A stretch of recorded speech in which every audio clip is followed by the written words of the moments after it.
We are diving right back into Kingdom Come with issue 3. But before we dive into issue 3, I wanted to go over a couple of things that I left out purposely in issue 2 because it's spoilers.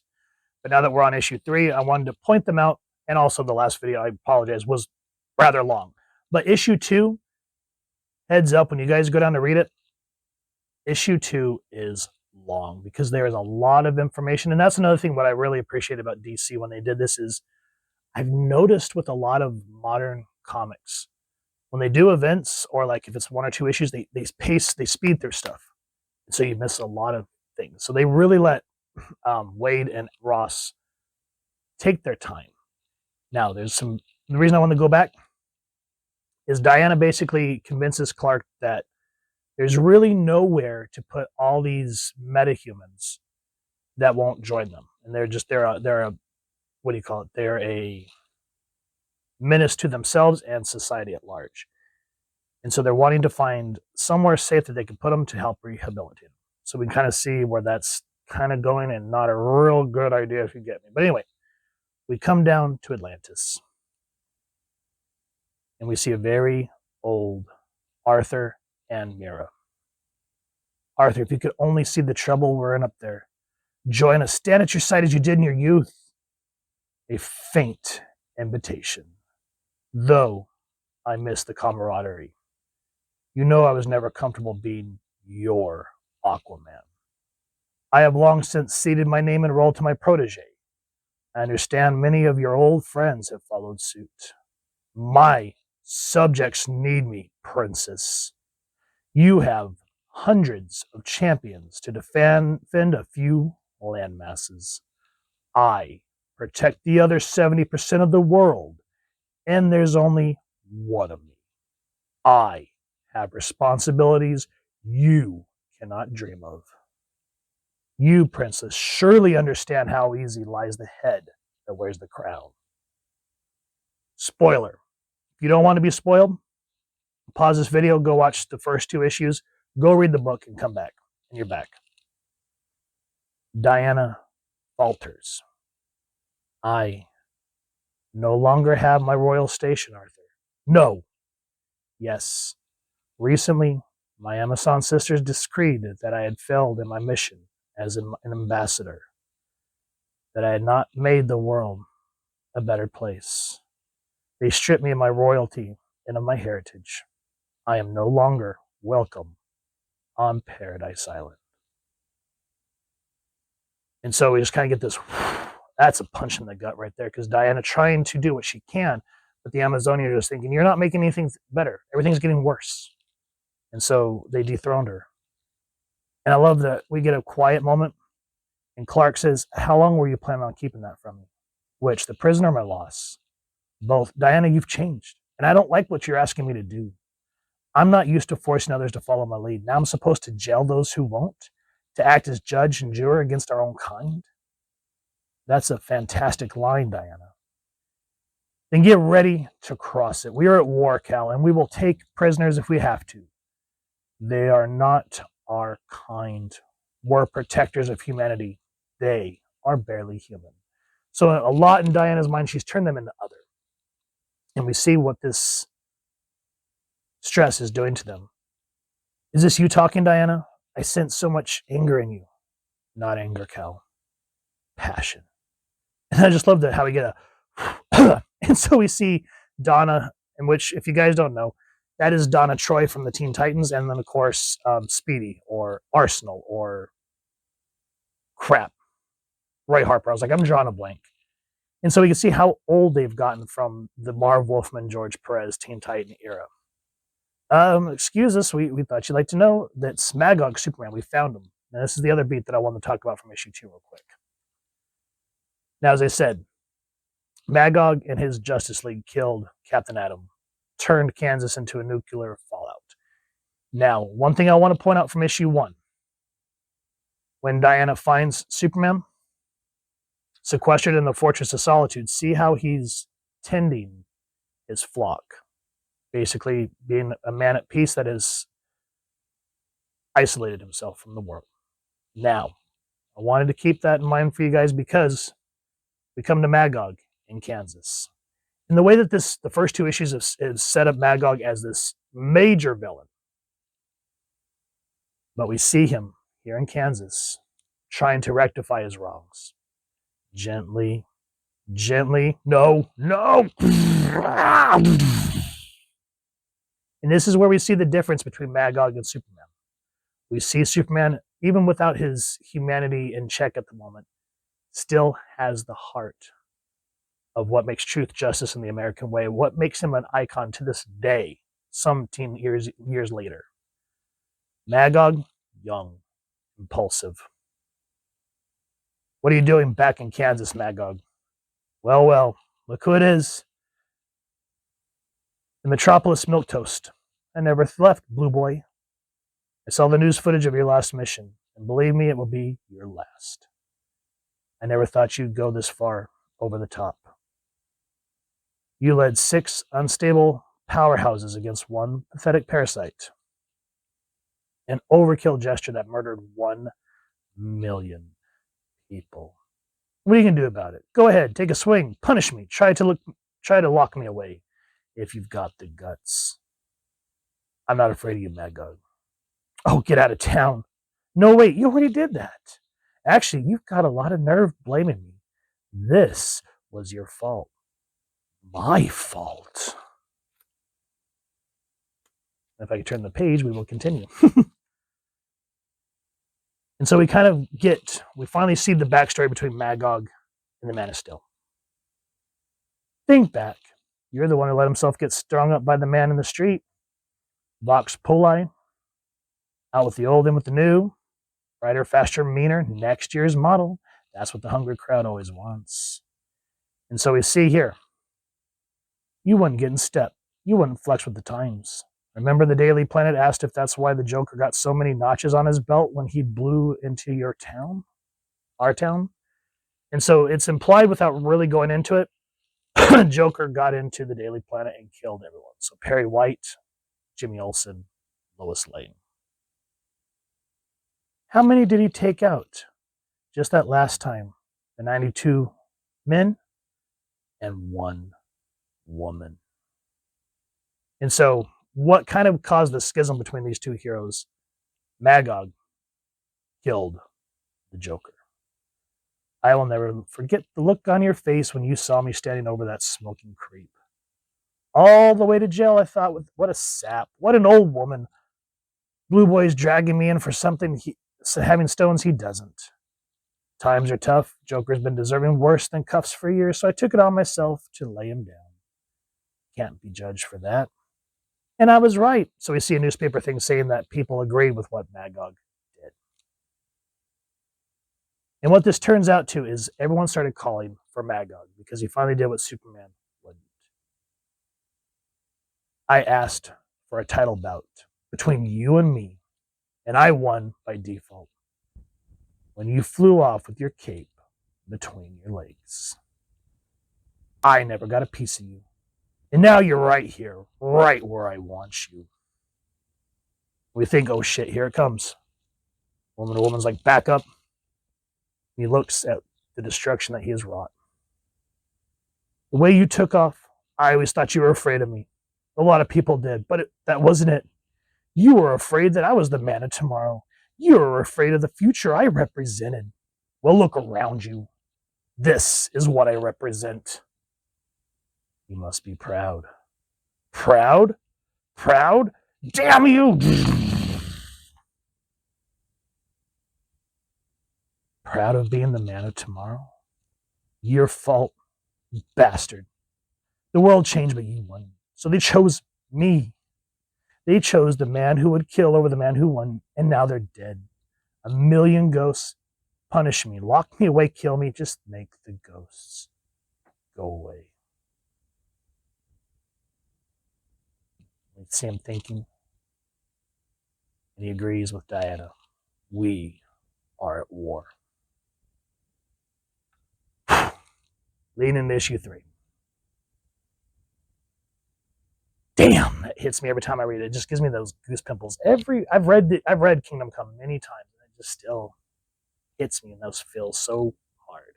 And then again, another beautiful. This is actually a double splash page on the original comic. So we see Ted Kord. We see, I think this is the daughter of Wally West. I'm not 100% sure.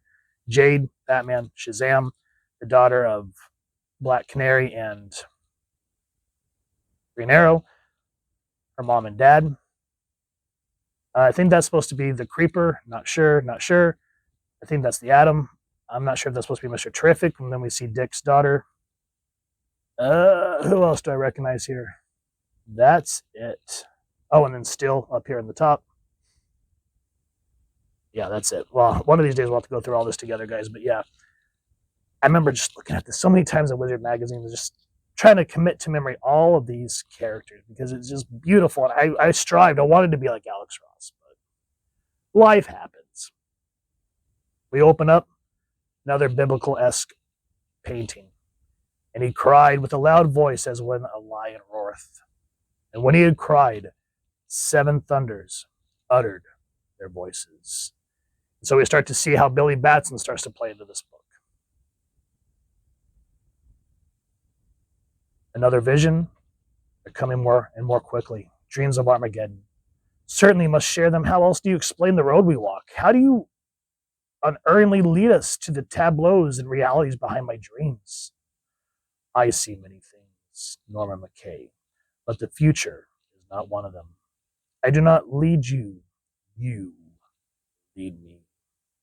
And with that pronouncement, we begin once more to wander into the earth like spirits. Time ebbs and flows around us. Many of the places I see are new and strange, others all too familiar. And so at this point, we see the barren wastelands of Kansas. And I love how this building looks like the original Legion of Doom headquarters from the Super Friends. Once the Kansas wastelands were stripped of radiation, Superman's penitentiary was fast completed. The Gulag was built to imprison the deadliest and most uncontrollable of the superhumans. Thanks to its vast size, it was intended to house prisoners for months to come. Within 2 weeks of its construction, it filled beyond capacity. So we go inside of this massive building. We see all these characters that would just not understand Superman's, Superman's rule of law. And so they're now in this gulag fighting amongst one another. And I just love how the Spectre says, once the greatest escape artist of 3 worlds, scot-free is an unparalleled master of bonds and traps. And so again, I just love seeing how scot-free comes into the mix here. And another thing that I didn't really go over in issue 2 that you guys are going to have to read, we go actually to Apocalypse as Superman agrees with Diana to create the prison. And he asks the leader of Apocalypse. So we're thinking, oh shit, this is Darkseid. But it is someone that kind of makes sense, but you're still a little leery about. But he ends up going to Barda and Free for the Gulag. So I just love how we tie all this Kirby lore in with all the Golden Age stuff. Under his command, guards stand ever vigilant over the belligerent and the repentant. So we see where Magog is now. They are gathered here for what purpose? So they can brood? No, so they can learn. And so we see this virtual reality thing of Clark. He goes, it's very simple. In this world, there's right and there's wrong. And so we see everyone yelling, oh yeah! And the distinction is not difficult to make. So where does robbing us of our freedom fall, oh great and powerful Oz? And so we see the tensions as no one believes Superman's antiquated senses of moral and ethics. And we just start to see all these fights breaking out. Now Luthor sees everything going on in the Gulag. He has a mole within. And he just looks over. Excellent. The man by Luthor's side. You called him Captain of the Lightning. Captain Marvel? Yes, his role in this war remains a mystery. And so we're wondering what Lex is doing with Billy Batson. Before we can even kind of say, okay, wait a minute, what's all of Luthor's plans? We switch scenes, and the Spectre says, even to the old wizard who first called down the thunder form, even now, the wind wizard pleads for understanding from his brethren, the galactic lords and immortals, who are all the quintessence of all power cosmic. Please, I could love him no more were he my son, and he is lost. We must help him. We must help them all. And Ganthet, no more, Shazam. Over the millennia, we have often lent our guidance and wisdom to the Earthlings, only to watch them march proudly towards disaster. And I think this is, I'm not 100% sure, but I think this is the All-Father. I can't remember his name off the top of my head, but I believe it is Scott Free's father from New Genesis. Ganthet is not wrong. Humans are not our responsibility.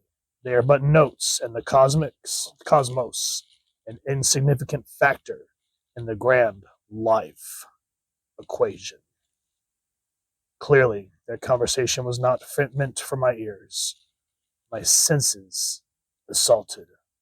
I turn away, as the Spectre says, how interesting that you insist upon this, that you are all so concerned with how unconcerned you should act. Tell me, do you then dwell on the Earth's problems because you are so cosmically bored? Or is it just possible that you congregate in order to prevent each other from interfering? And the Spectre kicks Norman McCay out, which gives us a moment with Boston Brand. And we can see after all this time, he's gone a little bit more crazy. Like, what he says is poignant, but he kind of reminds me of Wade Wilson. He goes, hiya, you can see me? Even though I got no eyes, pretty wild, huh? Name is Boston, I'm a ghost. Nice to meet you. So this void is your realm? Mine? Nah, I just enjoy bopping around the ethereal planes from time to time. I always like to travel. Used to be at the circus. I was a daredevil trapeze jockey.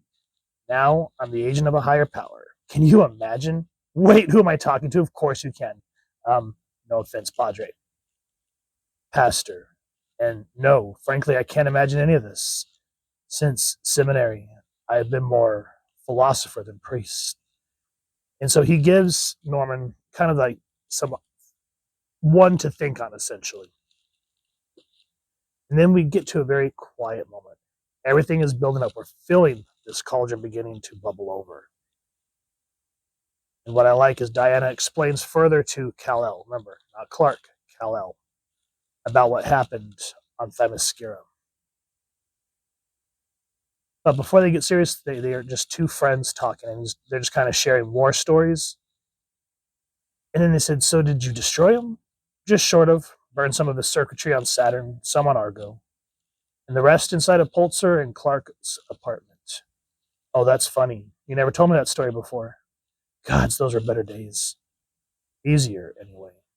Diana, what's this about being ousted by your own people? When did this happen? Shortly after you went to seclusion. And what's really interesting about this part, as I said, it's a very quiet moment. Two friends talking, and you could think of this like an episode of like Dawson's Creek or whatever the popular angst show is, where they're sitting by a lake throwing rocks and having a deep conversation. They're doing this on the watchtower, and instead of skipping rocks, they're shooting meteors. My Amazon sisters, my own mother, came to suggest that I had perhaps failed. They actually put me on trial. I pled my case, but in the end they decreed that I had indeed not changed man's world. It had changed me. They stripped me of my royalty and my heritage. And while all this is happening, you can start to see how these two, in the midst of everything that's going on, they find each other, for a lack of a better term. And so you feel this work up between the two, but because of everything that's going on, Clark Cal pushes her away. And then we turn the page, that levity is gone. We just see mass murder and destruction. We see Billy Batson's horrified face. Those things never happened. Ah, but they could. And really, that's the point, isn't it? Superhumans can do anything they please. They can maim, they can kill. They've made the world a very ugly place.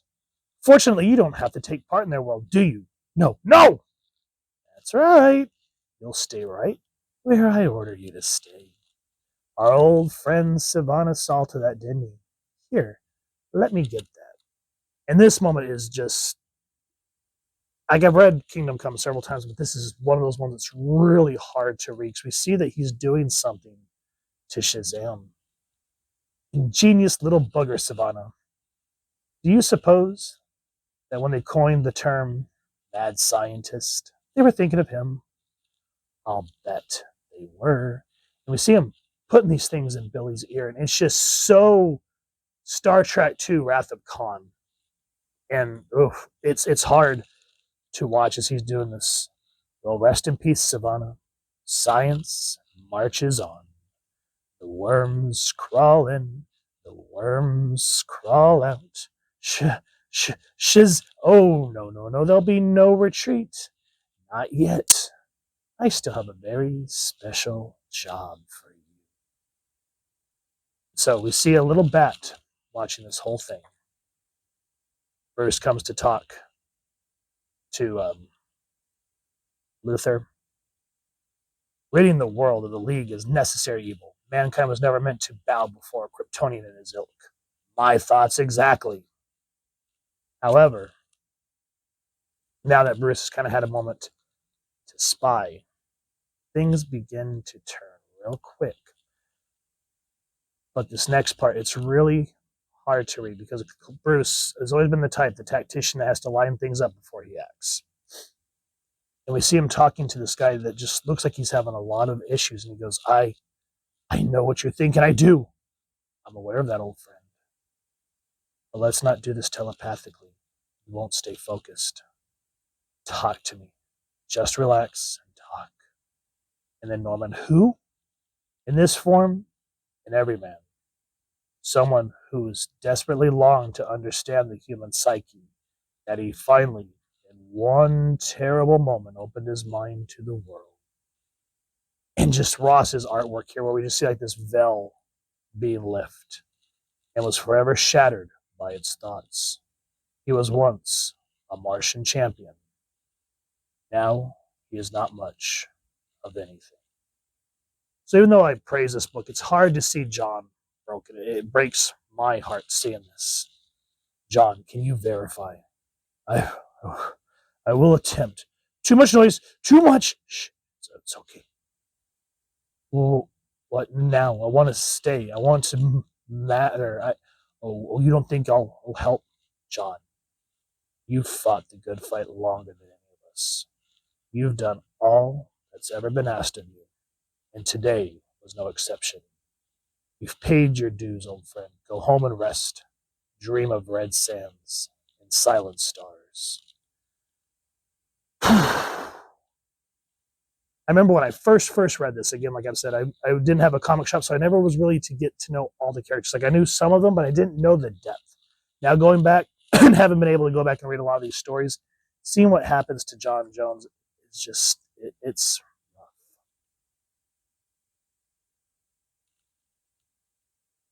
Now, again, as I said, things start to what do you call it, build up. Norman McCay wants to interfere, but he's just an onlooker. And what I like is how they're on, well, at first I thought this was the Watchtower, but this is Alan Scott's Green Lantern Sanctum Sanctorum, for a lack of a better word. Jay finds him, pulls him out of the realm, and Kara, who are you? Where do you come from? Answer me, damn it. Why are you here? And Superman gently picks him up. Well, my name's Norman McCay, and I've been supposed to. This isn't going to make any... Please understand, a catastrophe comes. I see armies raised against you. I warn you. Warn me? He glares with X-rays eyes, looking for meaning to my babble. As my mouth goes dry, I can't find no words, save those I myself have heard before. And the third part of the trees was burnt up, and all the green grass was burnt up, and the sun and the air were darkened. Fear God and give glory to him, for our hour of judgment is to come. Listen to me. I don't know who you are or where you've come from, but your words are. Armageddon is hardly on our calendar. These are grim days, but we have matters fully under. Holy God! And I just love how they give Dick here just sort of that old, holy rusted metal Batman, but it pertains to what Norma was just saying. It's a nice little shift as Clark essentially eats his words.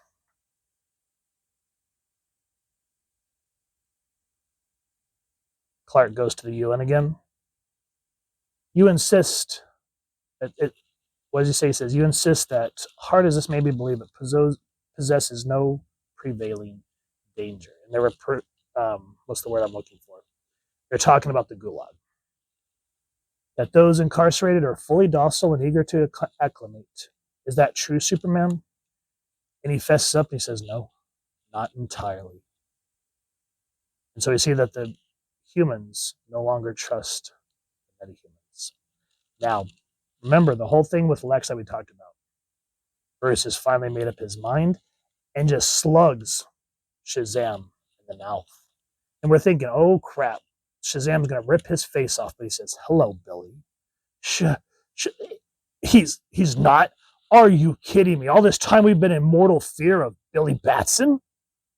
I'd suspected it for a while, and John's telepathic probe confirmed. It seems Marvel's dual identities are in quite a bit of mental conflict. All these years, as Batson grew to manhood, Luthor kept him in check by turning him into a stew of schizophrenic psychosis. But our goals, my only goal in allying with you was to learn your connection to Captain Marvel in this entire global conflict. He was the wild card, and I hate wild cards. You double-crossed me, I learned from you. And so at that point, all hell breaks loose with the heroes versus the villains. Unfortunately, though, Billy gets away. Diana's ready to go to war. There's a schism between the two, and she goes, and the prisoners don't. That's why they're prisoners. And if they don't remain prisoners, your big blue marble teeters on the brink. You made the decision to incarcerate them for the good of mankind, remember? And maybe that was my mistake. Maybe I should have let the humans decide how to. And at that point, it says, for God's sake, can you hear me? Green Lantern. We're in trouble. The fight at the Gulag goes worse than we expected. The prisoners have already begun to breach the walls. They can't hold much longer, nor can we. And so Bruce realizes that this fight is everything that Norman McCay basically prophesies to him. He comes to the cave. Not calmly like last time. He busts into the cave. I need your help. We've been through this already. Shut up. I don't have time for your holier-than-thou cracks. You are not above all this. Not now. Not with the stakes this high. We're racing the end of the world, Bruce. I've got a half a second lead by all the stars in heaven. That's not nearly enough. The Gulag's ready to blow. Yes, even as we speak, Wonder Woman and the League stand outside its walls. You mean to tell me you never imagined it might come to this? Did you ever consider that was be for the best, that perhaps humanity's only chance is for superhumans to swallow each other? Don't give me that. The deliberate taking of human lives, even superhuman lives, goes against everything I have and that you have. That's the one thing we're always had in common. It's what made us what we are.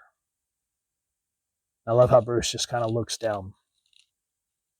More than anyone in the world, when you scratch everything else away from Batman, you're left with someone who doesn't want to see anybody die. And I just love how Clark goes from serious, and we finally see a glimpse of his humanity. We can still intercede. Gather your forces. Together we can be the world's finest team. Tell me you'll help me. I'll tell you one thing. There's a player you haven't counted on. Captain Marvel. Marvel.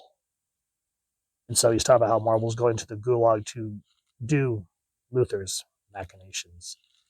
And as he continues to talk, he turns, Clark's gone.